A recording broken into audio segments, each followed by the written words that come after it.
মালদা জেলার মানিকচক ব্লকের গোপালপুরে পাশাপাশি ভূতনির বন্যার পরিস্থিতি খতিয়ে দেখতে ভূতনি ব্রিজ এলাকায় পৌঁছলেন রাজ্যের মন্ত্রী ফিরহাদ হাকিম। বন্যা দুর্গতদের সাথে কথা বলে মুখ্যমন্ত্রীর বার্তা তুলে ধরলেন, শুনলেন তাদের অভাব অভিযোগের কথা। পাশাপাশি বানভাসী মানুষদের হাতে ত্রাণ সামগ্রী তুলে দেন রাজ্যের মন্ত্রী। মুখ্যমন্ত্রী মমতা বন্দ্যোপাধ্যায়ের নির্দেশ মতো শনিবার রাজ্যের মন্ত্রী ফিরহাদ হাকিম মানিকচকের গোপালপুর এলাকা প্রথমে পরিদর্শন করেন। এরপর বন্যায় আশ্রয় নেওয়া মানুষদের সাথে শিবিরে গিয়ে কথা বলেন, তাদের সমস্যার কথা শোনেন। পাশাপাশি মুখ্যমন্ত্রীকে ফোন করে সমস্ত বিষয়ে জানান এবং মুখ্যমন্ত্রী ফোনের মধ্য দিয়ে বানভাসী মানুষের উদ্দেশ্যে বিভিন্ন রকম বার্তা তুলে ধরেন। জেলা প্রশাসনকে সমস্ত রকমভাবে ত্রাণ সামগ্রী থেকে শুরু করে যাবতীয় সুযোগ সুবিধায় যাতে বন্যার মানুষজন পায় সেই সমস্ত বিষয়ে নির্দেশ দেন ফোনের মাধ্যমে মুখ্যমন্ত্রী। এদিনের কর্মসূচিতে রাজ্যের মন্ত্রী ছাড়াও উপস্থিত ছিলেন রাজ্যের প্রতিমন্ত্রী তাজামুল হোসেন, মালদার জেলা শাসক নিতিন সিংহানিয়া, মানিকচক বিধানসভার বিধায়িকা সাবিত্রী মিত্র, পুলিশ সুপার প্রদীপ কুমার যাদব সহ অন্যান্য প্রশাসনিক আধিকারিক ও আমলারা এবং বিভিন্ন জনপ্রতিনিধিরা। পরিদর্শন শেষে মন্ত্রী ফিরহাদ হাকিম মানিকচকের বন্যা পরিস্থিতি নিয়ে কেন্দ্রীয় সরকারকে দায়ী করেন। গঙ্গা নদীর ভাঙন জাতীয় বিপর্যয়, তবুও বিজেপি সরকার কেন কাজ করছে না? শুধুমাত্র আম্বানি আদানিদের পাশে দাঁড়াচ্ছে, গরিব মানুষের পাশে দাঁড়াচ্ছে না কেন? এদিন এই কথা তুলে কটাক্ষ করা হয়। পাশাপাশি মুখ্যমন্ত্রী মমতা বন্দ্যোপাধ্যায় সমস্ত রকমভাবে বন্যা দুর্গত মানুষজনদের পাশে আছে বলে আশ্বস্ত করেন তিনি। Bureau report, RM Bangla. আরও আপডেট থাকতে আমাদের ভিডিও শেয়ার ও ফেসবুক পেজটিকে লাইক করে ফলো করে দিন।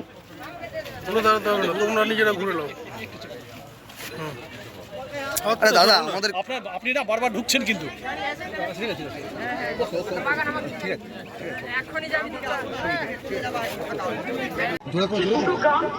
নদী কেটে দেওয়ার ফলে জলটা হুড়ুর করে ঢুকেছে এবং গবাদি পশু দেখছে দুজন মারা গেছে নৌকায় করেছে। এখন নৌকার ব্যাপারটা দয়া করে করবেন না। গবাদি পশু আটকে গেলে গভর্নমেন্ট আপনাকে গবাদি পশু দিয়ে দেবে, কিন্তু নিজের প্রাণটা বাঁচান। আর আপনারা নিশ্চিন্তে থাকুন, ভূতনি চকে মানিকচকে যা যা কাজ করার আমরা প্রত্যেকটা কাজ করবো। কালকেও আমি 7-8 জন পরশুদিন পাঠিয়েছিলাম, আমাদের গভর্নমেন্ট অফিসার তারা সব সামনে করে এসছে। কালকে সামিরুল গেছিল এবং ঋতব্রত গেছিল, আজকে ববিকে পাঠানো হয়েছে। আর আমি আব্দুর রহমানের সাথে কথা বলেছি, সাবিত্রী মিত্রও আছে ওখানে। সবাই মিলে যতটা পারবো আপনাদের সাহায্য করবো। ডিএমকে আমি বলবো যা আছে সব জিনিসপত্র দিয়ে মানুষকে রিলিফ চালিয়েছে, যতক্ষণ তারা বাড়িতে ফিরতে না পারবে ইয়ার যেন দেয়।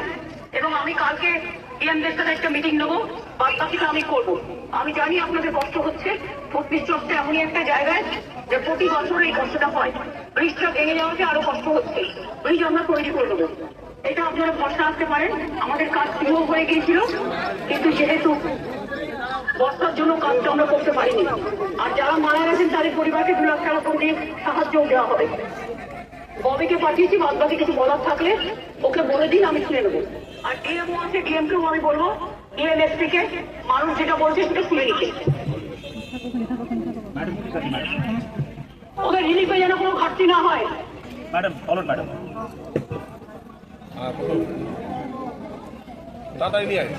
তুলতে পারবো কি পারবো না? আগে দাঁড়িয়ে আছো, হাত এদিক থেকে ওদিক করতে থাকছো। আচ্ছা, এই হাতটা আবার এখানে ঢুকছে।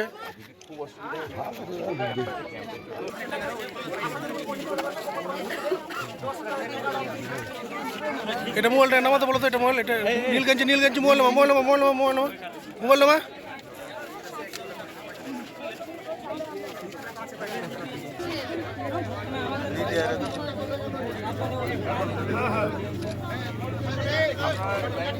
একটা লাইন করে নিই, এই সাইডটা লাইন করে।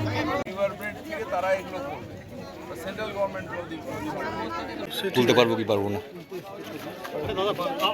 দাদা একটু আগে দাঁড়িয়ে আছো, হাত এদিক থেকে ওদিক করতে থাকছো। আচ্ছা, এই হাতটা আবার এখানে ঢুকছে।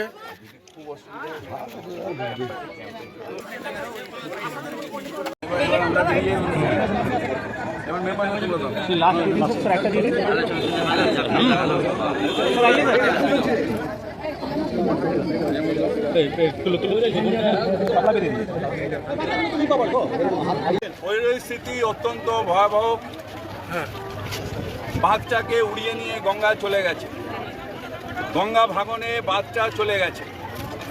আমাদের মুখ্যমন্ত্রী মমতা বন্দ্যোপাধ্যায় বারবার করে বলছেন যে গঙ্গা ভাঙন রোধ করুন, সেন্ট্রাল গভর্নমেন্ট একটা পজিটিভ রোল নিন। কিন্তু আমাদের দুর্ভাগ্য যে সেন্ট্রাল গভর্নমেন্ট বাংলাকে বঞ্চিত করছে, বাংলাকে অবহেলিত করছে। তাই এইখান থেকে নিয়ে মুর্শিদাবাদ পর্যন্ত যে ভাঙন সমস্যা, সেই সমস্যার সমাধান করছে না। যে গঙ্গার ভাঙন না হতো তাহলে বাঁধটা যেত না, বাঁধটা না গেলে এই অঞ্চলটা ভাসতো না। গঙ্গা ভাঙনের সাথে সাথে বাঁধটা ভেঙে পড়ে গেছে। সুতরাং আবার সেন্ট্রাল গভর্নমেন্টকে বলবো, মানুষকে মানুষ ভাবুন। শুধু আদানি আম্বানির পাশে দাঁড়ালে চলবে না, গরিব মানুষদের পাশে দাঁড়ান। এবং মুখ্যমন্ত্রী এটা বারবার করে বলছেন, গঙ্গা ভাঙনের জন্য একটা পজিটিভ রোল নিন। অত্যন্ত ব্যথিত, হাজার হাজার লোক ঘর ছাড়া হয়ে গেছে, হাজার হাজার লোক ঘরে সব কিছু খুইয়ে দিয়েছে, মারা গেছে। একটা বাবার সাথে দুটো ছেলে মারা গেল। এই অবস্থায় পুরো মালদা রয়েছে। মুর্শিদাবাদের গঙ্গা ভাঙন হচ্ছে। এখন যদি ফরাক্কা হাত গুটিয়ে বসে থাকে, এই অঞ্চলগুলোকে দেখার দায়িত্ব, গঙ্গার দায়িত্ব হচ্ছে গঙ্গা ভবনের। শুধু জল বন্টন করবে, কত বাংলাদেশে যাবে সেটা না করে মানুষকে বাঁচানোর জন্য আগে ব্যবস্থা নিই। সরকারিভাবে কত মৃত জানতে পারলেন? এখনো কত মৃত মারা গেছে, কত আলাদা আলাদা জায়গায় টোটাল 9 জন মারা গেছে। কেবলমাত্র ভূতনি এলাকায়? ভূতনি এলাকায় বিভিন্ন মানিক চকে আছে, বিভিন্ন সব জায়গায়। বন্যা পরিস্থিতির কারণে। বন্যা পরিস্থিতি। আচ্ছা স্যার, বালির বস্তা ছাড়া করবো কি? গঙ্গা ভাঙন তো সেন্ট্রাল গভর্নমেন্ট করবে। সেখানে সিট পাইলিং করে যে খরচা, সেটা সেন্ট্রাল গভর্নমেন্ট করবে। স্টেট থেকে তো টাকাটা সেন্ট্রাল তুলে নিয়ে যায়। সেখানে গঙ্গা হচ্ছে ন্যাশনাল গঙ্গা প্রজেক্ট। সেটা পুরোটাই সেন্ট্রাল গভর্নমেন্টের দায়িত্ব, ন্যাশনাল গঙ্গা। এবং সেইখানে গঙ্গা ভাঙন রোধটা সেন্ট্রাল গভর্নমেন্টের দায়িত্বে পড়ে। এটা স্টেটের পক্ষে সম্ভব না, আর পিসমিল কাজ করা যায় না। আমরা ওই বালির বস্তা দিচ্ছি কি, আমরা টেম্পোরারি ওয়ে দিচ্ছি, কিন্তু গঙ্গা ভাঙনের জন্য বাঁধটা গঙ্গার ভেতরে ঢুকে গেছে আর প্লাবিত হয়ে গেছে পুরো অঞ্চল।